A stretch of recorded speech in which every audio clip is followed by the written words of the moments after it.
Hey there, No Labels, No Limits podcast listeners. Sarah Box here, your host and strategic vision coach and consultant.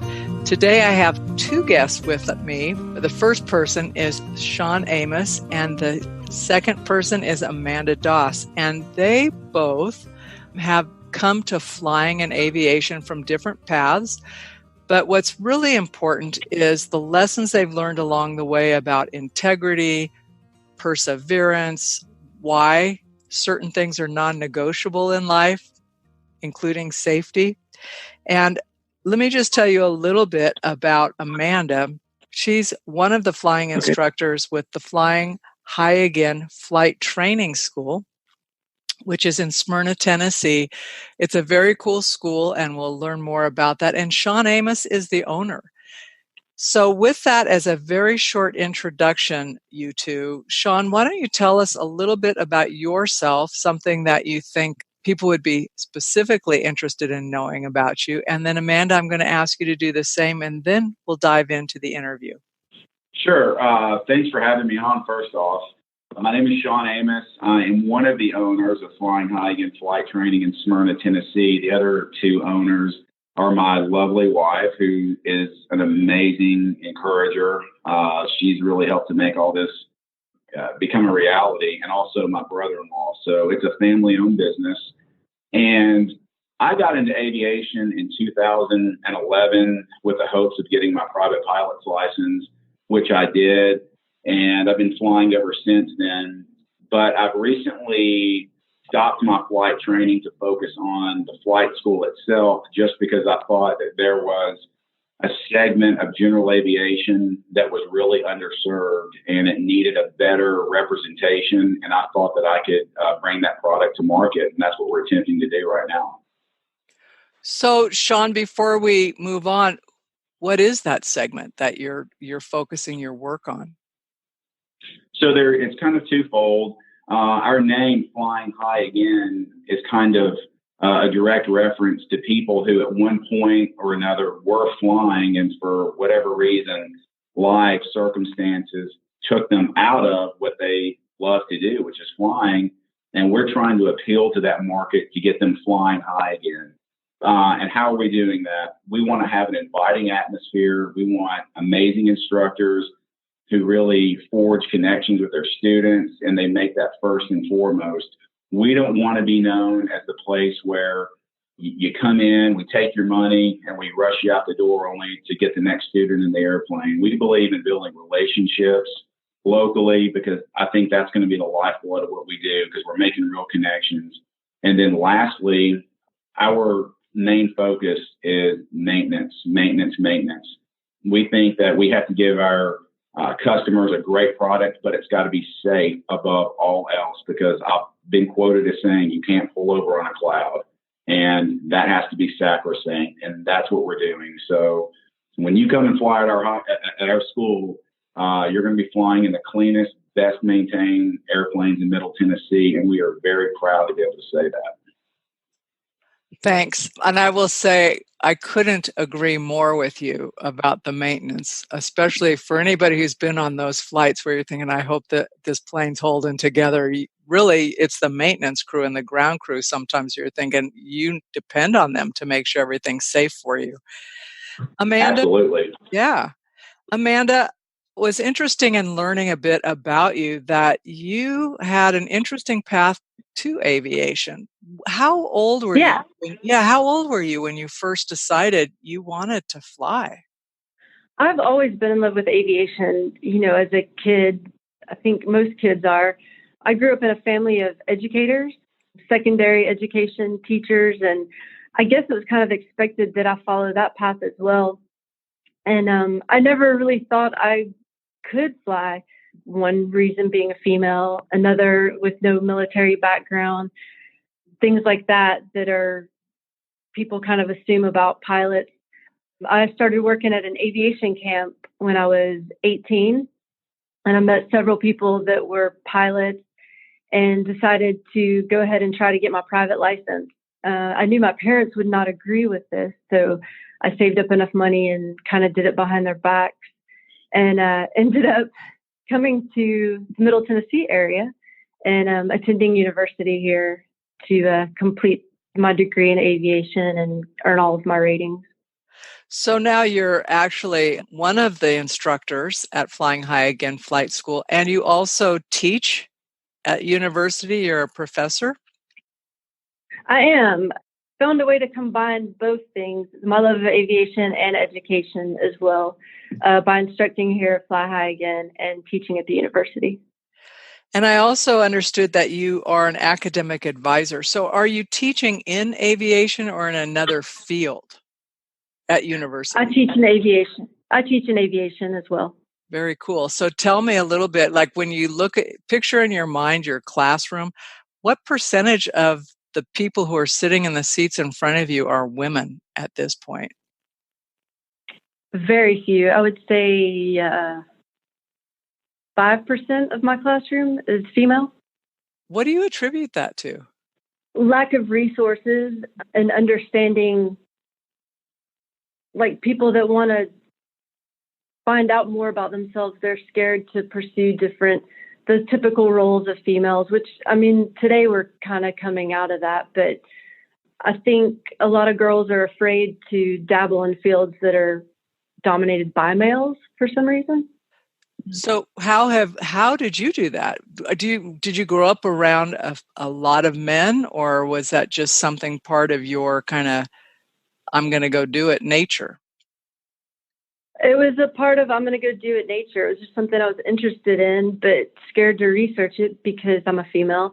And the camp that I worked at helped me see more of what's available, and that it's not just a male dominated industry. If females do play a part in aviation. Yeah, I've noticed because I fly a lot for work that more and more, but not very often, but more and more when the captain's voice comes on, it's a woman. And I always love it because you can watch around the cabin and go, who's nervous now? And I'm thinking, all right, it's all good. Because it's a cool thing to know that it's broadening, right? Just more and Absolutely. more. Yeah, it's great. So Sean, when people come to you to talk about wanting to experience fly again, or for the first time if they never have, how many of those folks tend to be women? That's a great question, especially with women in aviation and months and that whole focus coming up. I would say probably 25%, roughly a quarter. We just did some outreach yesterday, as a matter of fact, me and a couple CFIs at Independence High School in Williamson County here in Tennessee. And we went to the high school with the hopes of just getting our school out there and letting them know where we're at and what we're all about. And a lot of the real interest was mostly by girls. We spoke to a girl who was actually already accepted to Princeton. And I mean, she was going to major in biology, but she said she's always wanted to learn how to fly, and it's fascinated her since she was young. And I thought that was really interesting, that this girl is obviously brilliant in her own right, accepted to Princeton, still wants to learn how to fly, and for whatever reason hasn't pursued it. And we just kind of told her, hey, I think that's awesome. You've got the desire. Come and check us out. You'll have a great time, and we'd love to cultivate that and get you your license and see where it takes you. Do you, as both of you instruct, do you see differences in how you teach to women and men, or how they experience how you teach? Are there learning differences, I guess, is what I'm asking. I'm actually I'm not an instructor, but Amanda, she's the instructor here. I'm just the owner. Okay. Oh, yeah. Okay. That's a big role. So Amanda, share your experience in that then. I really don't. I teach to whoever I'm teaching to, whether that be male, female. I'd work with the individual and their personality type rather than a stereotype. So do you see women and men asking different things? I'm curious if the flying aviation draws different types of people, learning or focus types people to it. If you've noticed any kind of trend around that. I don't. It's mostly just a pilot type. There's not a difference between male or female questions or procedures or anything. It's a pretty standardized career path. So I don't see a lot of differences. I see just a pilot type. All right. Now I want to know, what is the pilot type? Oh, interesting. Good question. Well, I can tell you from, I'll jump in if you don't care. I think that it's somebody that's very focused, very dedicated. I think there's oftentimes, a cocky element to it, because flying an airplane puts you in a very small minority. But I don't think it's necessarily a bad thing. It's just a self-confidence. It's a self-reliance. It's a security that I think is inherent to pilots, because when you think about being able to go and get in an airplane and navigate from one point to another, and with everything that you have to deal with in between, that's a pretty cool skill set that a lot of people can't say that they have. That's what I've experienced. Yeah, there's a big sense of independence and not control, but discipline and decision making that has to be a natural ability. That was one of the things I know, Amanda, that you had noted kind of in some of your background, is how important that focus and persistence has been in moving forward, and the independence. So that's interesting to know there's a kind of a pilot type, which doesn't surprise me when you consider what's at stake too when you're up. And to your point, Sean, you can't really land on a cloud. No, you can't.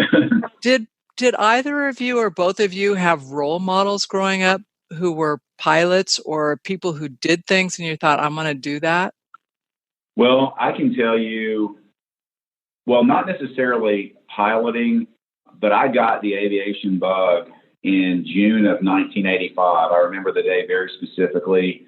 My uncle, who at the time worked for McDonnell Douglas in St. Louis, took me to work with him when I was there on vacation. My mom and dad were in Hawaii, and they sent me to St. Louis. What does that tell you? Joking, just joking.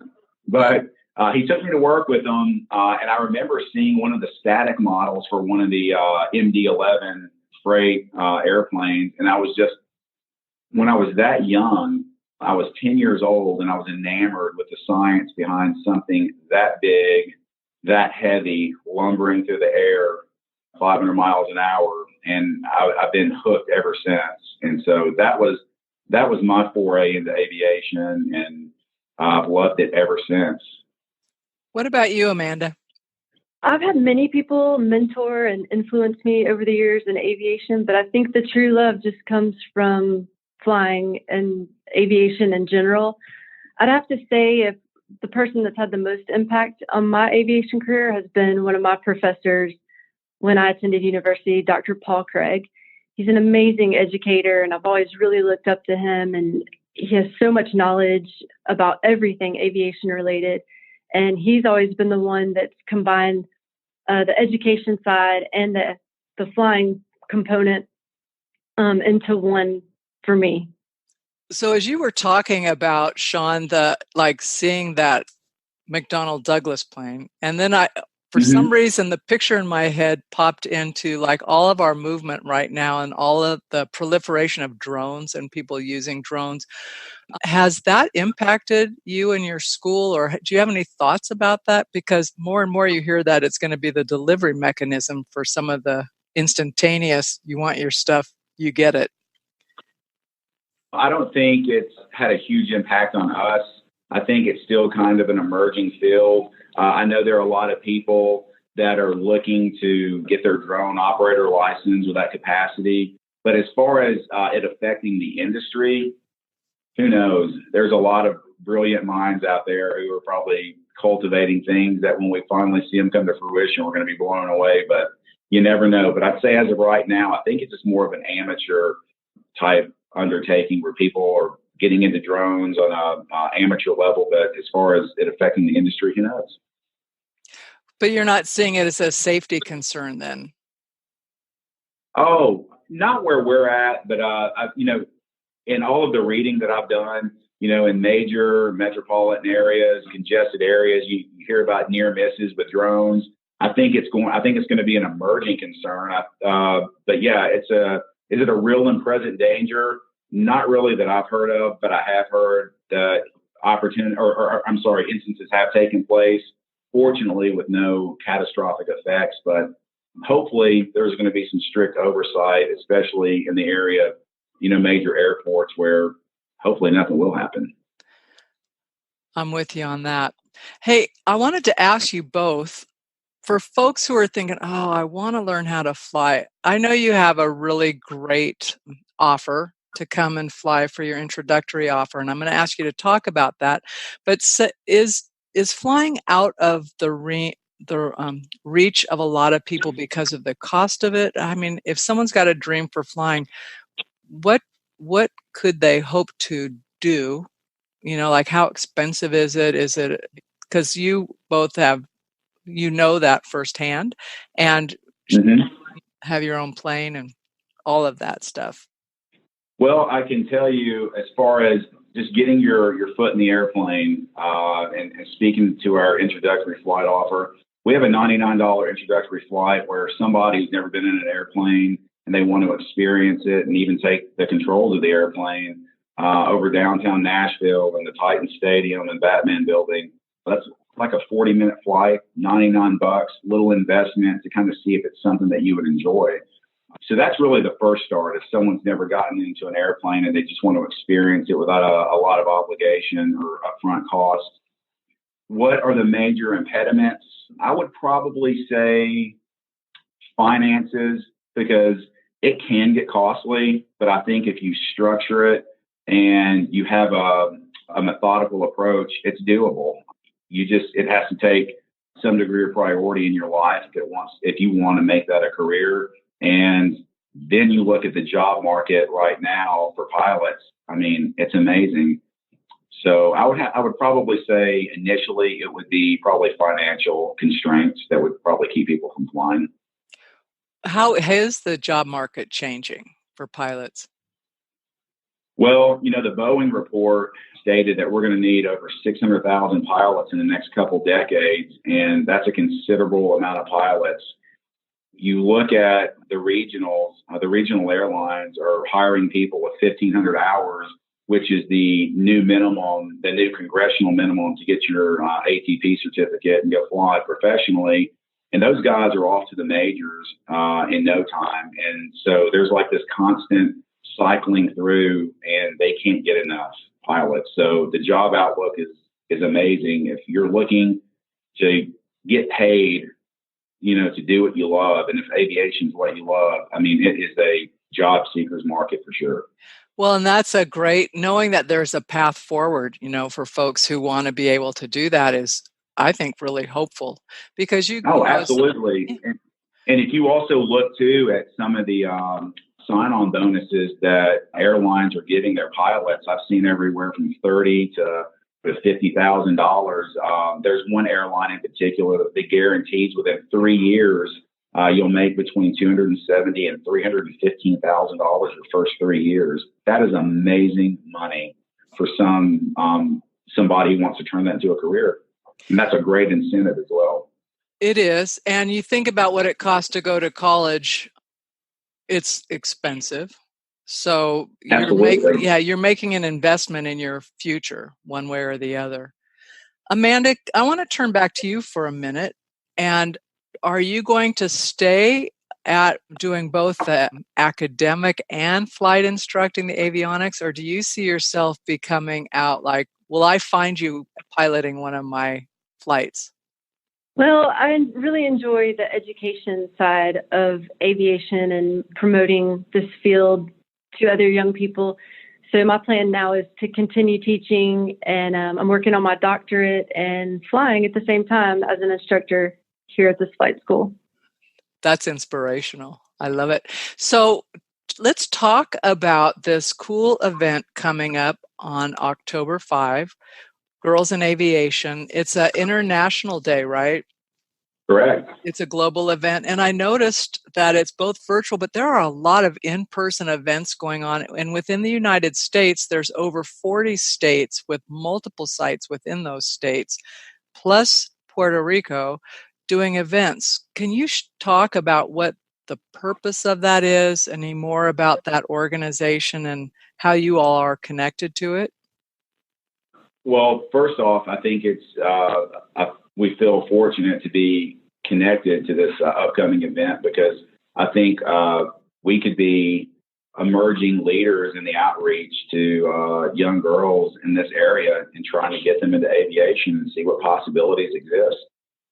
So, Amanda, what's happening with that? Do you know what kinds of events are going on and what young girls or young women could expect if they showed up at one of the events?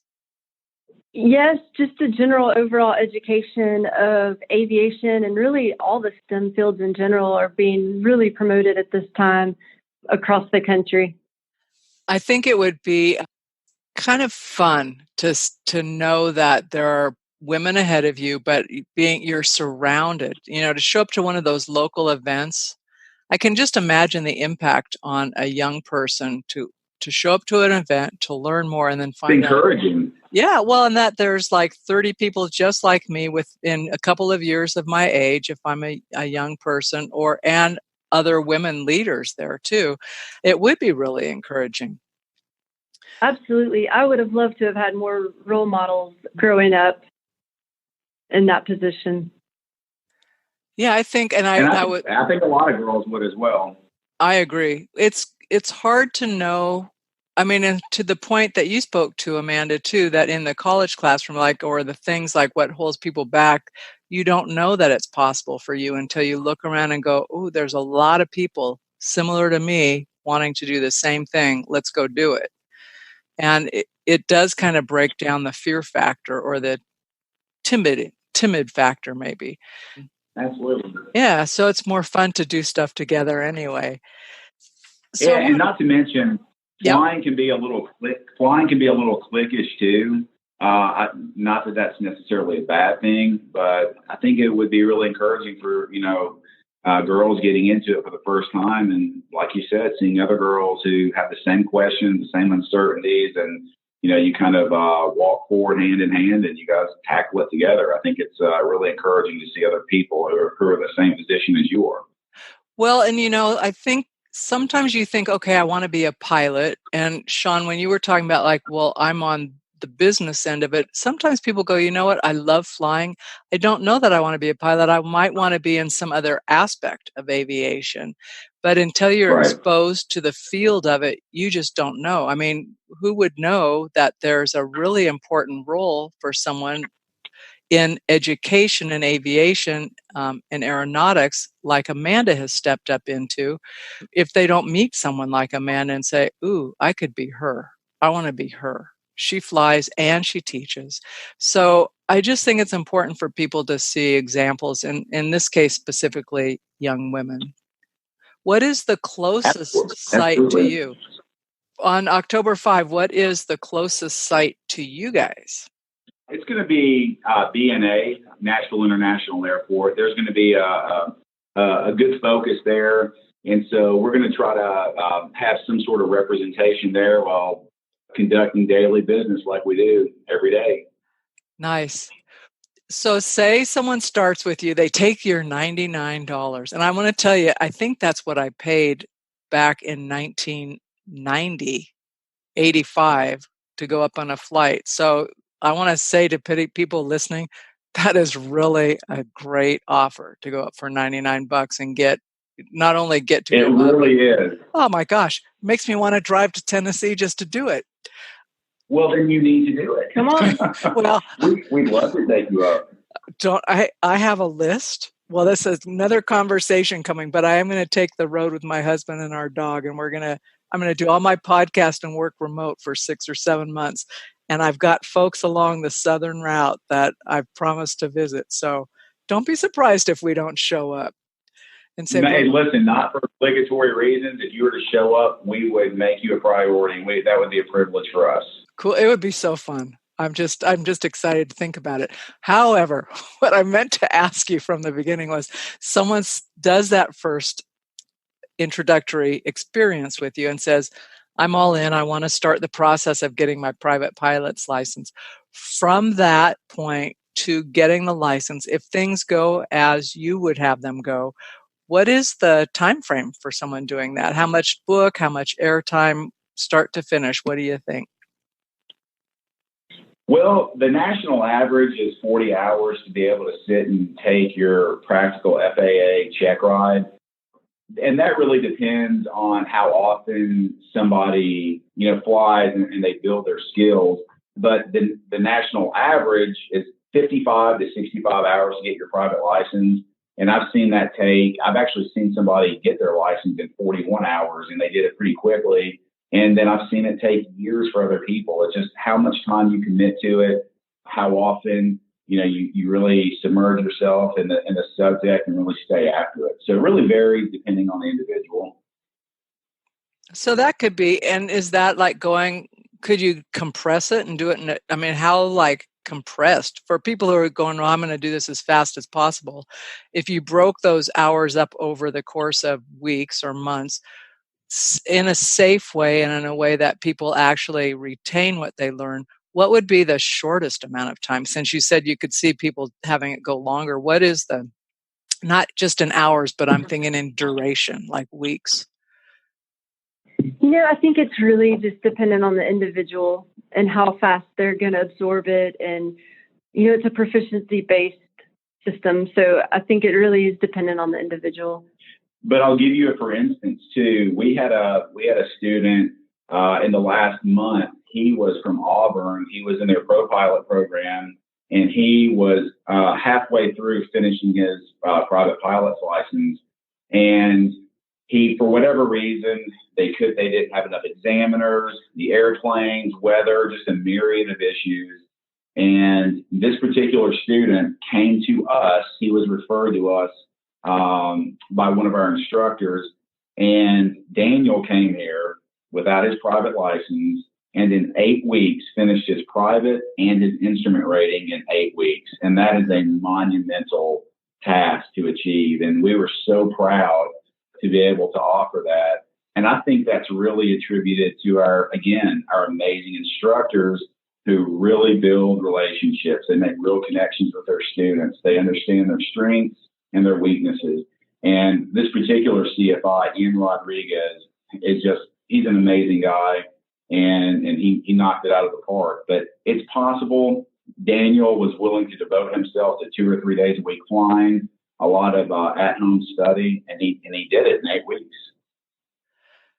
So anyone listening who wants to go on the fast track, if you are willing to apply yourself, show up, work, it sounds to me like the Flying High Again instructors can meet you where you are and take you where you want to go.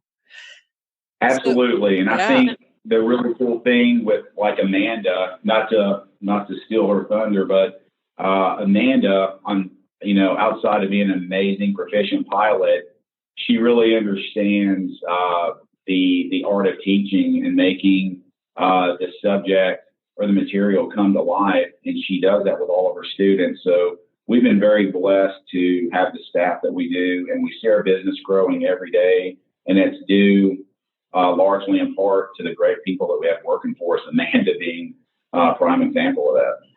So I was glad to hear that Amanda, as your was she your first female instructor? Amanda was our first female instructor. And, it's interesting because I had always envisioned having, some ladies on our staff to really appeal to other girls who may be more comfortable flying with another female. And I was right. Since bringing Amanda on, we've been able to showcase her and her talents. And we've had a lot of interest in flying with Amanda, so we're blessed to have her. And now you tell me you just added another female flight instructor. So. Yeah, we did. Her name is J.C. Cornet, and her dad is a Air Force Academy graduate, pilot instructor, flew C-130s in the Air Force, and he is a captain with Southwest. And he taught JC to fly, from the time she was young, and she's an amazing pilot as well. And she's sharing her skills with students here at Flying High Again as well. So, Amanda, I'm going to ask you to close us out and share some words of wisdom. I want you to picture someone who was young, maybe 6 or 7 or 8. A young gal who just has a huge dream. What would you say to her if she saw no path forward and couldn't even envision herself being where you are today? What words of encouragement might you give her? I would tell her to envision herself, to let go and have an open mind and research as much as you can, meet as many people as you can that can help you along the path that you want to be on, whether it be in aviation or any other field that's dominated by a minority or that's not dominated. Just to be open to everything and do your research. So since both of you and your company is built around great relationships, how can people reach out to you and connect, either to learn more or do some of the research that Amanda's talking about to see if flying is for them? What's the best way for people to reach you? So they can find us on the internet at flyinghighagain.llc.com, and they'll see a list of our instructors. They can also reach us on social media, on Facebook and Instagram. We're trying to showcase and highlight experiences as they happen over social media platforms, trying to make real-time connections. And I think we've been really successful in that because, again, with our instructors, we've been blessed to have great pilots, great teachers, and also people who are really adept in social media, and being able to capture the moment and sharing that stuff has been a really powerful tool. So they can find us on the internet. They can find us on Facebook as well as Instagram, or they can just give me a phone call. As you can tell, I like to talk. Okay. So we're going to put links to all of that in the show notes and in the promo information. So if you're listening and you're thinking, what did he just say? It will be available to you. You just need to go to the notes in the podcast and you'll find those. So with that, I want to thank both of you so much for taking time today to be part of our No Labels, No Limits podcast, because it's really all about breaking through limitations and not accepting excuses for things being hard or difficult or requiring time and focus. So I want to thank you both again. Absolutely. Thank you for giving us the opportunity to showcase what we're doing, and also putting the spotlight on these amazing instructors like Amanda and JC. They're the ones who are making it happen. Without these guys, our flight school wouldn't exist. So thank you for allowing us to share with people what we're doing. Absolutely. Well, that's it for this week's edition of the No Labels, No Limits podcast. We hope you liked what you heard, and if you did, we ask that you go over to iTunes, Stitcher, Spotify, or wherever else you listen to the podcast and leave us a rating and review.